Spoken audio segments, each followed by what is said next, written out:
Do you think that the counselling systems we have in New Zealand schools address mental health and suicide issues appropriately and correctly? I think that every mental health system in schools around the world has strengths and weaknesses. And one of the strengths of counseling systems in schools is the ability for school counselors to be able to focus on addressing the mental health needs and the distress of students, which free up teachers to focus on addressing the subject matters. Are you aware of any strengths that New Zealand schools do particularly well? No. No. What are some of the strengths that American schools do that are really proving to be effective in the States? So when schools have specific suicide prevention policies where everybody in the school is aware of what they are supposed to be doing to address suicide risk, and the community, so parents, community mental health, law enforcement, child welfare, where everybody else is aware of what their role is, then you actually have a true safety net for kids for when they're feeling distressed, when they're feeling suicidal. Now, do you think that school counsellors have the knowledge and expertise to deal with students with suicidal problems or mental health problems? Some of them do. But one of the things that's really important, whether you're in the United States or New Zealand, is to make sure that folks are being trained on how to screen for suicide risk. Once a kid has been screened as at risk for suicide, how to assess them and make sure that you're getting the full story, and then to know what to do with that kid so that they can get the proper help.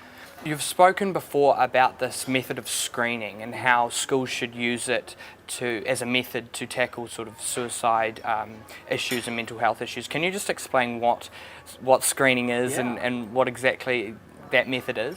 Sure. So screening is like panning for gold. Right? You are going in and you're talking, you're having all of the kids in a certain grade or in a school fill out a survey that asks them about maybe depressive symptoms or anxiety or substance use or suicide ideation or attempt. And then for the kids that screen positive for suicide risk, particularly those that have said, yes, in the last couple of weeks, I've had thoughts of killing myself, those kids are then followed up and assessed for suicide risk. And the reason why screening is so important is because you don't know by looking at somebody who might be at risk for suicide. I think you're exactly right about that. You don't know what's happening in the background of everyone's lives, That's so right. This screening could be an effective method.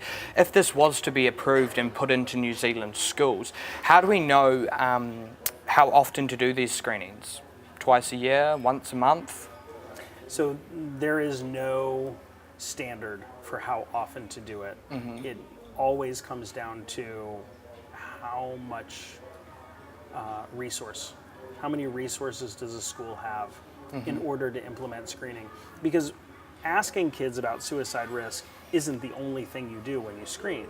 You have to have the resources available to address the suicide risk when it has been uncovered. Yeah. And how would you follow through with kids that come out of this screening positive, that come out of this screening test who are suicidal? What's the next step? Yeah, so the next step is you do a comprehensive suicide risk assessment.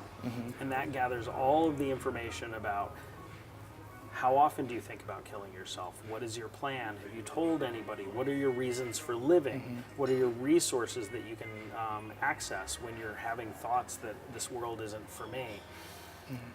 And it it gathers information about what safety supports are around you, so that after you finish the suicide risk assessment, you know what the next step is. Do you think that school-aged kids, high school-aged kids, are gonna respond to these questions and actually give their answer and come forward with that information, though?